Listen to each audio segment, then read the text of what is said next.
A brilliant mind that never risks is a beautiful museum with locked doors. First overthink, first polish every idea until it gleams but refuses to move. First pick the safe route. So often my choices stop surprising anyone, especially me. That quiet, tidy thinking keeps me clever on paper, yet useless in the real world. Stay with me, and you'll see how avoiding consequences quietly kills creativity, how it sneaks into small decisions, and 3 simple, slightly embarrassing moves to make ideas messy, alive, and actually useful. No big words, just real steps you can try today and laugh about later. 1. What does thought without price mean? Ideas that ignore real-world costs tend to break when they meet reality. When thinking is allowed to stay purely theoretical, it can lose track of who pays, who gets hurt, or what extra work shows up later. This happens because the mind treats consequences as abstract annoyances instead of part of the idea. For example, a team could design a flat. Consequences create a quiet pressure to conform, and conformity kills nuance. First, self-censor. First, phrase things to be acceptable instead of true. In classrooms, students pick the answer that will earn points rather than exploring a half-baked but insightful idea. In creative work, first edit toward what sells rather than what surprises. The result is predictable output, not better thinking. First, act like a careful librarian, shelving only the checked boxes. On a practical level, pressure eats cognitive resources. My mind has less bandwidth for weighing trade-offs, seeing connections, and tolerating ambiguity. Simple humor helps. Under heavy consequences, first tuck my wild thoughts into my pocket like spare change and forget to spend them. Recognizing this pattern, that first do this, first do that, lets me see how consequences poison thinking without blaming myself or others. 3. Intelligence in a sterile environment. Controlled settings strip away messy signals that real-world minds and machines used to stay grounded.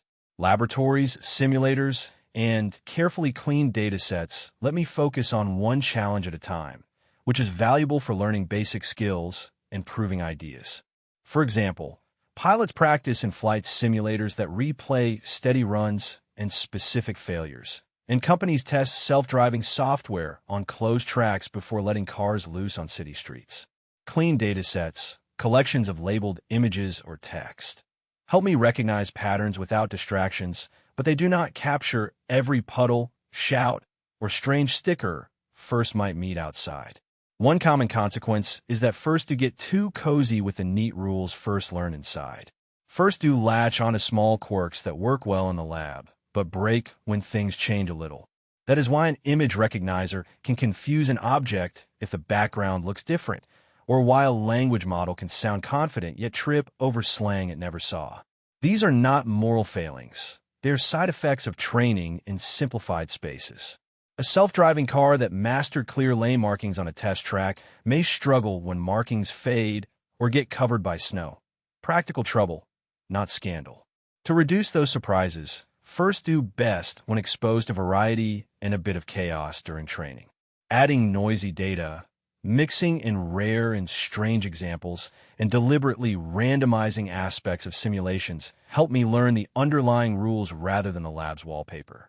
Practical steps include running systems under different lighting, weather, and background sounds, and then testing them in small, controlled real-world pilots before scaling up. Human supervisors who review borderline cases and correct mistakes are also vital. Humans catch the oddities that neat data tends to hide. Developers and operators should treat sterile training as a first draft, not the final product. Continuous monitoring in the field, simple fallback behaviors, slow down, ask for help, or switch to a safe mode, and routine stress tests reveal weaknesses early. Transparency about where first was trained and what first did not see helps users set the right expectations. And a little humility goes a long way. If first learn how to handle messy reality, first become more useful. If first only practice in a bubble, first might be impressively smart in theory and disappointingly clumsy in practice. 4. Where responsibility disappears. Responsibility thins out whenever a decision gets spread across many hands or handed off to a black box. When that happens, everyone feels less pressure to act and things slip through the cracks. This is what people mean by diffusion of responsibility, a simple idea. When many can step in, each person feels less called to step up. In a meeting, for example, first copy everyone on an email about a problem, and then first do nothing. Short sentence. The task dies a slow death in the inbox. Technology accelerates the process.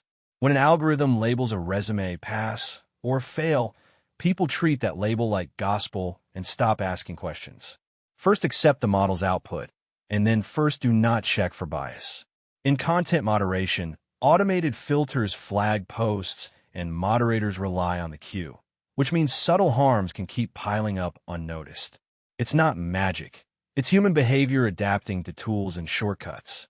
Humor helps. Trusting models blindly is a bit like getting driving directions from someone who never leaves their couch.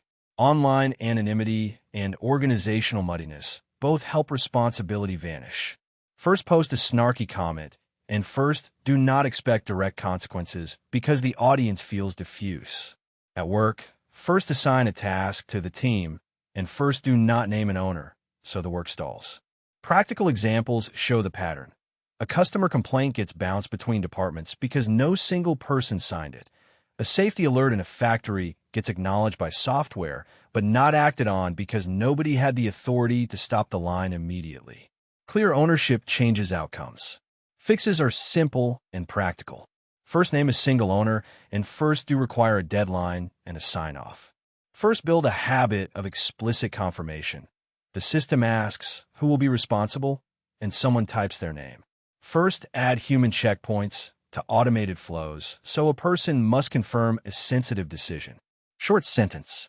In meetings, first convert promises of vague help into concrete actions. First will review the policy replaces first can help.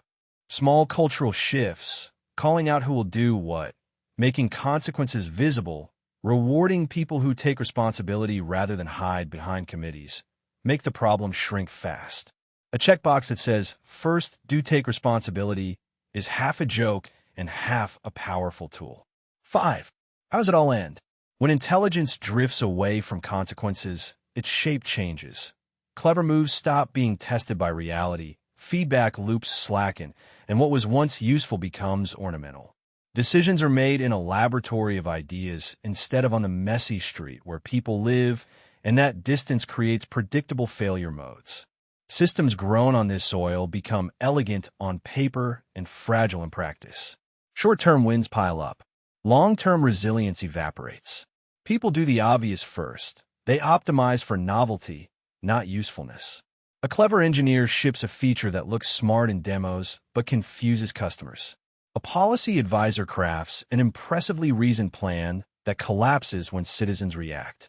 First, do collect clever arguments that never need proving, like collecting rare coins that never leave the drawer.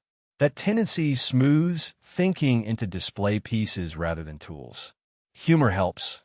It's like tending a garden of plastic flowers, beautifully organized, never pollinated. Eventually, the gap closes into consequences anyway, often with consequences. Trust thins. Users, voters, or colleagues stop relying on the cleverness that never bears fruit. Organizations hollow out as rituals replace meaning. One day a shock arrives, a market shift, a scandal, a technical failure, and the structures that were never stress-tested crack. Recovery is harder because muscles atrophied. Nobody practiced taking responsibility. In many cases, the end is not explosive but quiet. Relevance drifts away, funding dries up, applause fades. Sometimes the ending forces correction. Rules appear, incentives change, or communities demand accountability, and the sterile mind either reconnects with consequence or becomes a museum piece.